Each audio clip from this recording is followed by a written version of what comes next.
Spring practice is beginning today, and that means we're about to get excited about jersey numbers.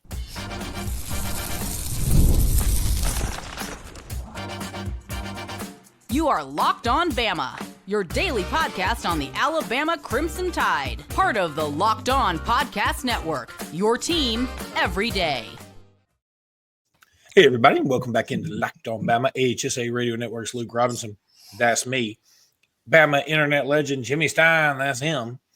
That's what we're going with for now. This episode is brought to you by FanDuel. I want to thank FanDuel for being a sponsor because they are the best.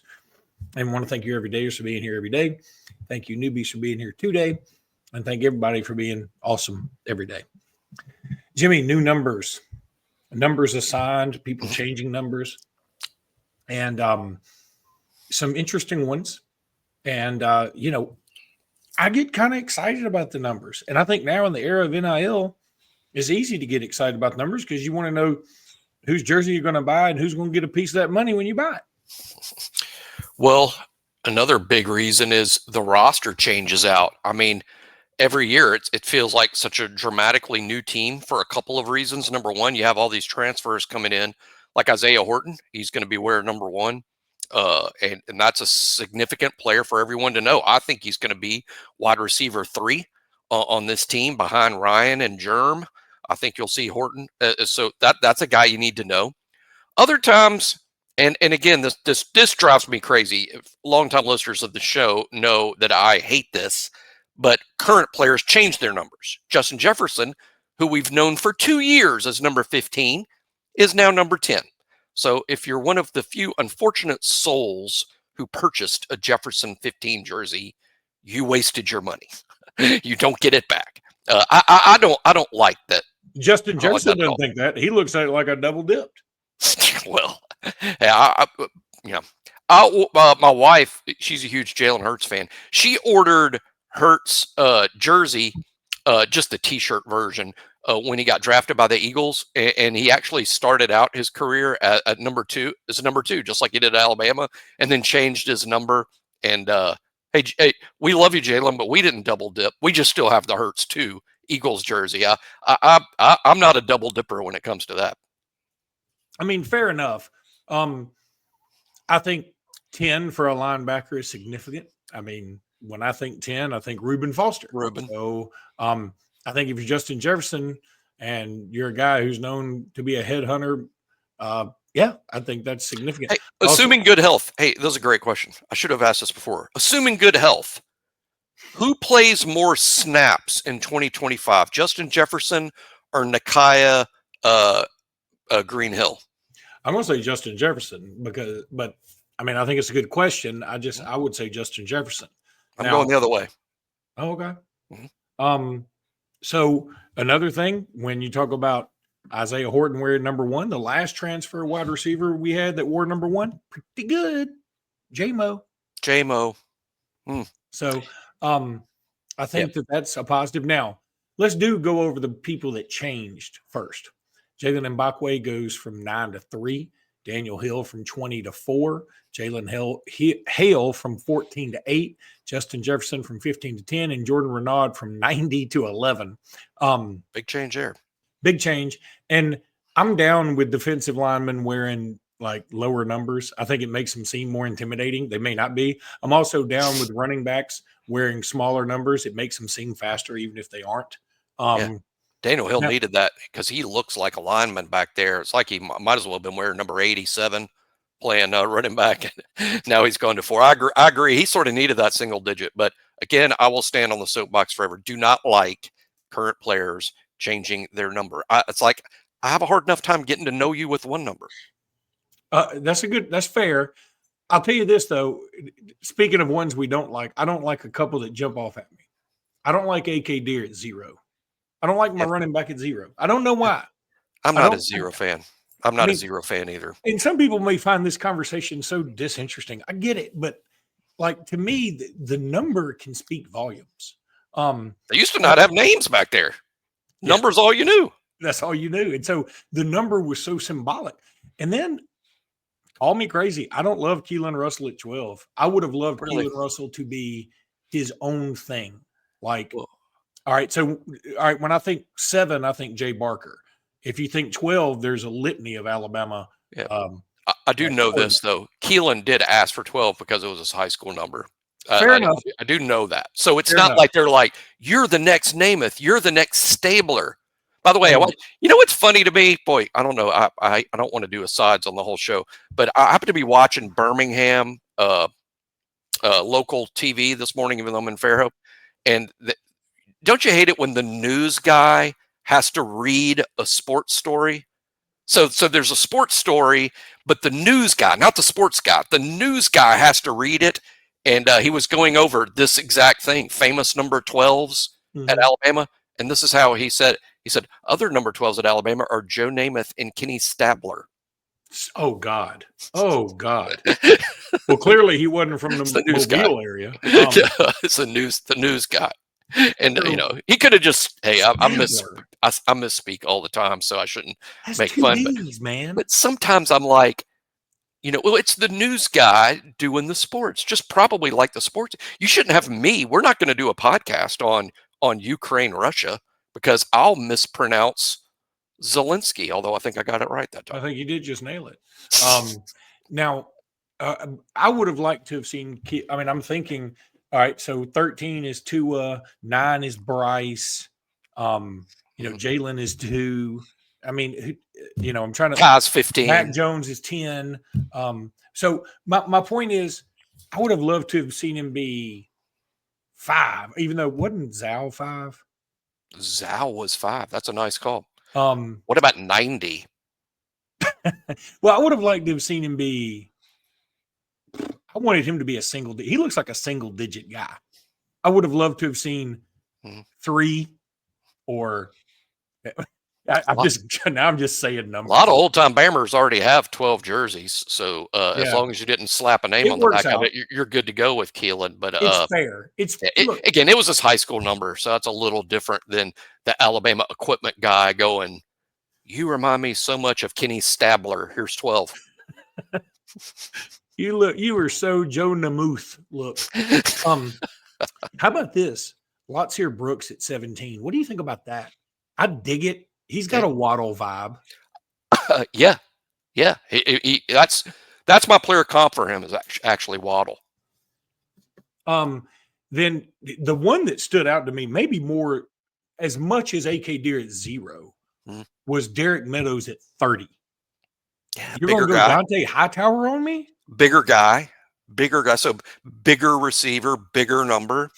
Sort of get it. Maybe an 80s number, which is popular with receivers at times. But yeah, that's fine. It's memorable. I think the numbers that end in 0, you tend to remember them for whatever reason. But Ivan Taylor at 13. The Malachi 13. Well, it's Malachi, and he's probably playing Husky. It's if I was at practice today, and by the way, not only am I not with BOL, so I'm not at practice. BOL is not even at practice today. They're not letting in the media members today to practice anyway. But man, if I was, the first thing I think I might look for, and I guess this is better for the second segment when we'll talk about spring practice, but you mentioned Ivan Taylor. Is Ivan at safety or is he at Husky? I think that's a great first day. He seems like such a natural fit to me at Husky, and Huskies where you could conceivably make a move. No freshman is going to beat out Keon Sabb or Bray Hubbard, in my opinion. That's literally almost impossible, in my opinion, beating out Sabb or Hubbard. You could beat out Deshaun Jones at Husky, even though I like Deshaun. I think Deshaun would be fine. Ivan might be better than fine. Yeah, I agree with you.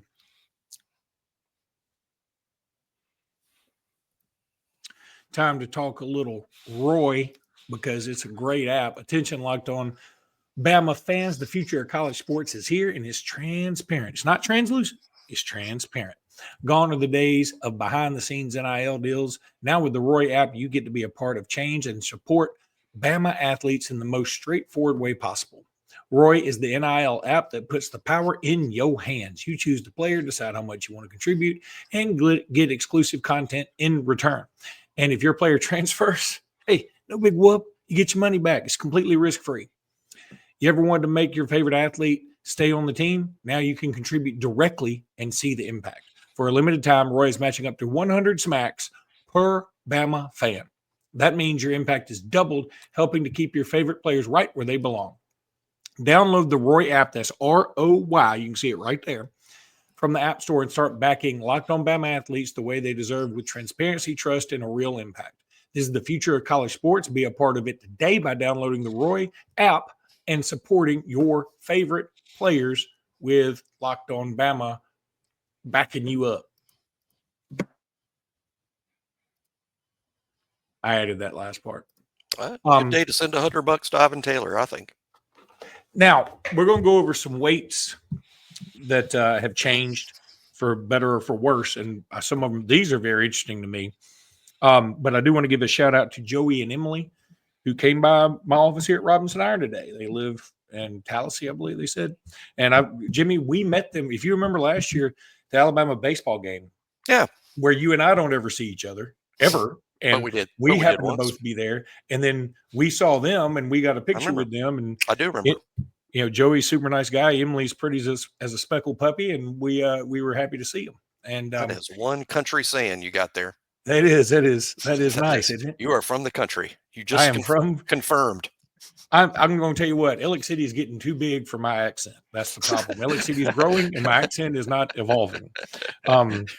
Let's talk about some of these weights.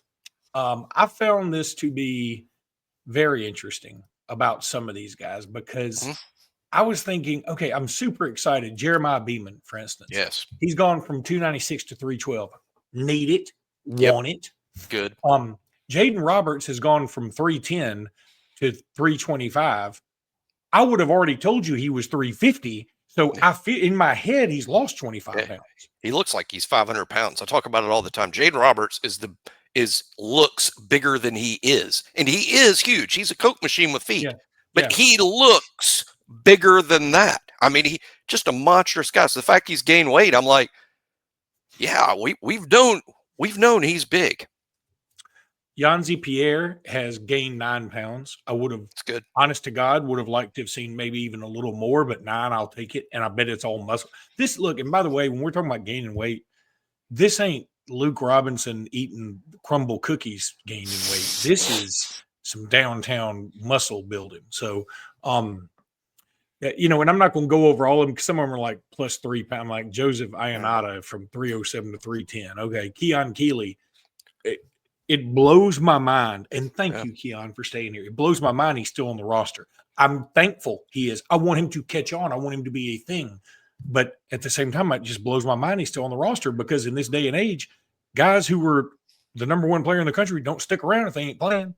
Yeah, it's the number one story to me on the wait list is once again Keon Keeley, now up to 280. And see, this is a perfect explanation for why he hasn't played. You have to remember when Keon Keeley was the number one prospect in the nation or, 5-star plus that Alabama signed, he was a linebacker. He played in high school standing up, doing linebacker things, basically playing the position. Let's just name one. Basically, he played the position that right now Quay Rousseau plays. That's the position he played in high school. Quay Rousseau's position, Q Robinson's position. Keon is now 280. And this isn't by so much design. It's not so much as Alabama's like, you know what? At 238, we sort of think you're good. We want to see you at 280. This kid just grew. He was always going to grow to be this big. Alabama knew that. Other colleges knew that. So the point is, okay, where are you going to put him where he can still be an impactful player? He was, again, 5-star plus as a stand-up outside linebacker. Now he's 15 pounds bigger than Jamarion Latham. He's 280. He's the same size. He's bigger than Jordan Renaud. I think he weighs almost as much as Edric Hill, who's an interior defensive tackle. So Keon is learning to be a defensive lineman, hand on the ground, helmet to helmet with a tackle. That's just dramatically different football than standing up and running around like Quay Rousseau does. Then some players who lost weight. Jamarion Latham does lose 13 pounds. He's going to play linebacker. Okay, I'm going to tell you. I don't love it. I mean, I guess they know better than I. I'm just thinking 265 for Jamarion Latham seems light to me. Well, basically, it gets back to this. he showed up at Alabama now over 5 years ago at 265. He shows up at 265, and they're like, we think your future is as an interior tackle. And for 4 years, they tried to make him bigger, and he got all the way up to like 280-ish. And that was it. No matter how much size they tried to put on, that was just sort of it. And now I think they've determined, this is kind of me talking for Kane Womack, and I think Womack needs to address this because I'm curious about it myself. But my take on it is they want Latham to play a role on the team because he's such a mature leader.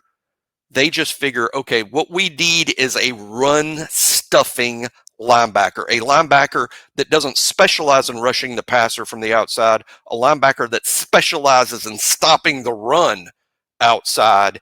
If we get Latham down to the size he showed up at, he could get away with playing more snaps at linebacker. So that's my take as to why Jamarion, doing the opposite of Keeley, is going from 5 years with his hand on the ground to a stand-up position. They want a run stuffer to use on the run stuffing type downs. It's not like he's going to be out there on 3rd and 12. Quay Russaw loses 10 pounds. I love it and hate it. I want him to be big and strong. I want him to be super fast.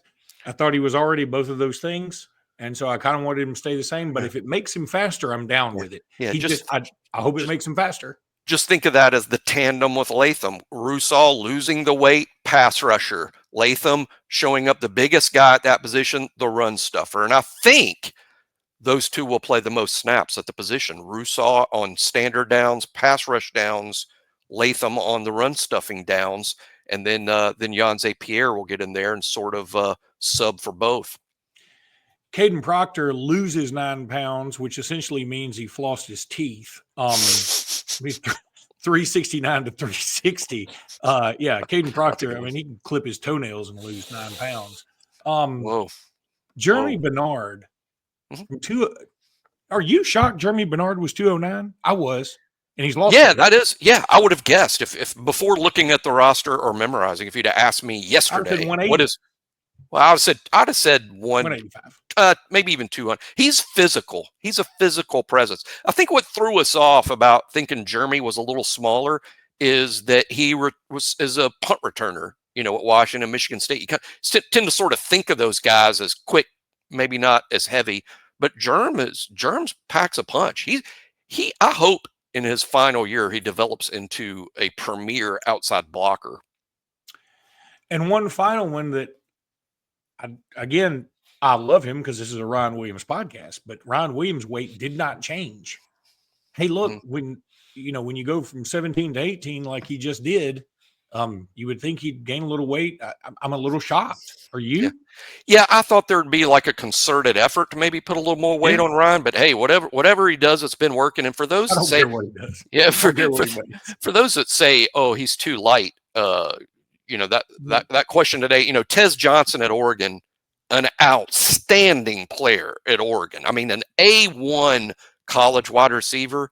He goes to the combine this weekend and measures 154. I did not misspeak. I did not mispronounce Ken Stabler. 154. You do not have to weigh 200 pounds to play wide receiver at a high level in the college game. So, yeah, Ryan is still light. I think he could use 5 to 8 pounds of good muscle to help him as an outside blocker primarily. But, hey, whatever Ryan's been doing seems to be working. Yeah, I mean, I'm saying this at my own podcast to me. Leave Ryan Williams alone.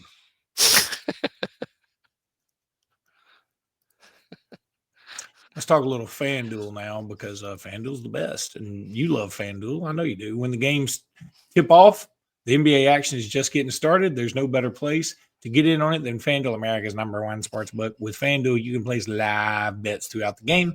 So even if you miss the opening tip-off or want to bet on a fourth quarter comeback, which you can stay in the action. And if you're looking for a bigger payout, you can even combine your live bets into a same-game parlay. I love using FanDuel's betting live features because it keeps every moment of the game exciting, whether I'm backing my team for a late rally or picking a player to hit a clutch 3. Right now, new FanDuel customers can get $150 in bonus bets if your first $5 bet wins. Just visit FanDuel.com to join today. That's FanDuel.com for your shot at 150 smacks and bonus bets. Make every moment more with FanDuel, the official sports betting partner of, tell them, Jimmy. The NBA.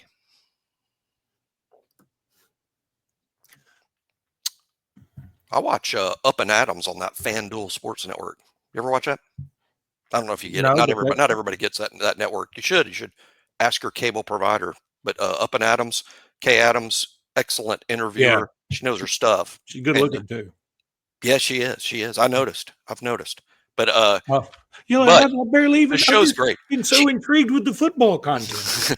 But she has a great relationship. You can tell with the NFL in the sense that she can get any NFL guest and they all enjoy her interview. And she knows her stuff.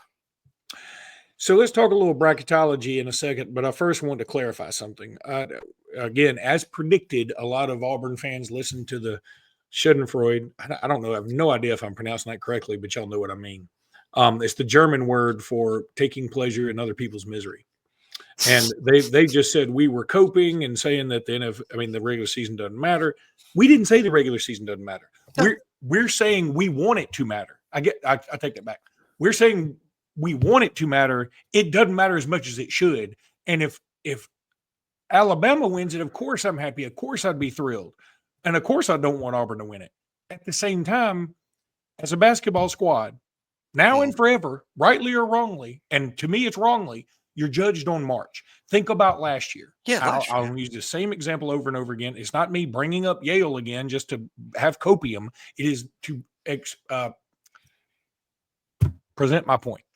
When Auburn won the SEC tournament last year, everybody thought they were on fire, and here they come. They lose in the first round. What did everybody say? I've got Auburn friends. They all considered it a disappointment. I told them afterwards, I was like, okay, the Yale loss sucks, but you won the tournament. That should be a big deal. And most of them were like, yeah, it should be. You have to think back to like, okay, who won the SEC tournament last year? It might take you a few seconds or a few minutes or even Google to figure out who won the SEC tournament last year. But if I ask any Alabama fan, not just Auburn fan, what happened to Auburn in the NCAA tournament last year? They lost to Yale in the first round. Ask about any fan. It drowns out what happened in the regular season, probably wrongly. Maybe that's not fair. I don't like it. No, it's not fair, but it's just the reality. And for as much as the Alabama fans fell out over what happened at Tennessee, whatever Alabama does in the NCAA tournament's going to drown it out. Going to drown it like it didn't exist. Would you have rather done what Auburn did last year, have a really nice regular season last year, win the SEC tournament, and lose in the first round? Or would you rather do what NC State did, muddle around in the muck most of the season, barely make the somehow tournament, win the ACC tournament to get in, and then go to the Final Four? I know they got beat pretty handily by Purdue. Which one would you rather do? NC State had a magic. I would even say it was a magical season, though their fans had to practically suffer through the regular season while Auburn fans were giddy. NC State had the magical season, not Auburn. And again, I don't say that to diminish Auburn. I say it to say March just drowns what happens between November and February. I have no problem saying, I wish Alabama had won the regular season. I really do. I would love to have that banner. It's a nice notch on the bedpost. But most of the bedpost and the rest of the bed is taken up by what you do in March. And that's why most of my kids were born in November. No, I'm kidding. None of my kids were born in November. But did some quick math there. I did. I tried really hard, and it should have probably been December. I don't know. It doesn't matter. But think about Alabama when Brandon was here, right? And so we win the SEC, we win the SEC tournament, everything's awesome. We lose in the Sweet 16 to a team, by the way, that didn't they go to the national championship? Didn't San Diego State go to the national championship? I know they made it to the Final Four, but I think you're right. I think they go to the national championship. And like really, most people talk about that team disappointed because they lose in the Sweet 16. Mm-hmm. I mean, you lost to a team that did make it to the national championship game. That made it less embarrassing is not the right word, but no, but it less. still hurt. It hurt. That hurt more than I got pleasure out of winning the SEC or SEC tournament. That's Yeah, all. Alabama was the overall #1 seed going into the NCAA tournament. So of course, losing in the Sweet 16 made it almost disappointing. Even though it had been one of the great, maybe the best regular season in Alabama basketball history, but you lose to San Diego State. There's your headline in the offseason. We aren't diminishing. Jimmy and I are not diminishing the regular season. We want it to mean something, just like we want it to mean something in football. But clearly, it means less in football today than it did 4 years ago. Yeah, even 2 years ago. One of the national guys this week who wants to expand the field from 65 to 92 or 86, whatever the talk is about expanding the field. And he got frustrated with the fans and he said, okay, forget it. Let's just restrict it down to 8. How would y'all like that? And my very first thought was, well, that would make the regular season a lot more fun. The regular season would be a big deal if only 8 teams got it. And I would sort of like it because everything is on the line every single night. Every minute of the regular season would matter. But you look back and Auburn has a great regular season last year. NC State has a terrible one. But NC State has the magical season because of what happened in March. Not Auburn. Auburn had a disappointment at the end. But me and you aren't going to call it that way. Yeah, me and you aren't going to call it a disappointing season. It wasn't because of what they did during the regular season, but folks just will remember Yale. And I rarely remember who Auburn lost to the year before, but I remember the Yale thing. That was bad. And by the way, I bet you people can remember it's like poker. In the movie Rounders, they talked about Matt Damon had a narration while things were going on that nobody ever remembers the big wins they have, but they can remember with remarkable accuracy the bad beats. That's a shame. It's a shame. We can't remember. Hey, if you told me go down Alabama's schedule last year, this year, I think we can throw it out the window because it's fresh on our minds, but go down Alabama's regular season last year and tell me who they lost to and who they beat.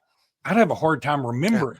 But if you tell me who we lost to I think it was the 89 NCAA tournament when we lost to South Alabama. Yeah.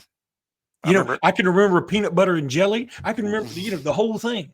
Yeah. And for those who don't know, South Alabama had players named Peanut Butter and Jelly. Jeff Hodge and Junie Lewis. Yeah. And so it wasn't like Luke was just bringing up sandwiches he knew by then. But all right. No, I can name, I bet you can too. We're not going to do it to show off on this show. 18 years of Nick Saban football. I can name every loss. I can name there ain't many, but I can name every loss in 18 years of Nick Saban football. Name every loss. Can't remember details about 90% of the wins. 100%. 1,000%. I can remember a screw up in the second quarter that may have cost us a game and a loss. But all that being said, we're going to talk a little bracketology for a second. Now, Alabama has dropped off the one line in just about every bracketologist's bracketology. And I don't think Alabama will fall any lower than a 2. Okay. So, hey, more that I can live with that. I can live with being a 2. It doesn't hurt my feelings. I'm fine with that. Of course you'd rather be a 1, but I'd rather be the highest 2 than the lowest 1, I think. Do you get back to a 1 with the win over Florida? And again, some of it's going to depend on what happens in the other games. It's not just Alabama in a vacuum. It's what happens with the other teams too. Yeah, Tennessee, I looked at their schedule. Now they go to Ole Miss, I think, Tuesday. I think it behooves us to pull for Ole Miss. Sure. And, if of course, Alabama beating Florida would be key. And then, maybe at least winning a game in the SEC tournament or something. We learned last year the SEC tournament or none of these tournaments typically mean much unless you win it, for somebody like NC State. Yeah, my target is Houston. I think Alabama's got the head-to-head over Houston and have played a tougher schedule. I'm a little confused as to why Alabama would be behind Houston, though all credit to Houston's super hot, though. Great. They're and a great team. They're great. They could easily win the national championship. They're that good. But I'm just saying, Alabama's got a head-to-head win and an overall tougher schedule. Well, Houston, their final 2 games are against Kansas at home tonight It's a big one. Mhm. But Kansas is stinky bodinky right now. I can't believe they were the Dave. preseason number 1. That is weird. Fun And then- rumors about Rylan Griffin hitting the portal again and possible destination too, which I think is kind of funny. My guess is no, he won't be back at Alabama. My guess is no, not at. I would predict he enters the portal. what if Darian Reed left? I'm being hypothetical. Trade. What if he left and we got Rylan Griffin back? It's like I a don't trade. know. I don't hate it. I love Darian Reed, but he's been banged up a lot. Alabama fans forget how good defensively Rylan Griffin is on that perimeter. He's a shut down defender, and now has had some extra coaching. Hey, no doubt Bill Self's. I know it's a little bit of a disaster there, but I don't doubt Bill Self and his staff's ability to coach basketball. I'm sure it's top notch, just like Alabama. All right, that's going to do it for today's podcast. We'll be back tomorrow with more. Actually, we may be back this afternoon post-practice stuff. So we're hoping to do that. So y'all just bear with us, and maybe we'll be back. And until then, bear McWater with us. No, I'm kidding. He comes to Michigan. All right. Until next time, roll tide. Roll Tide.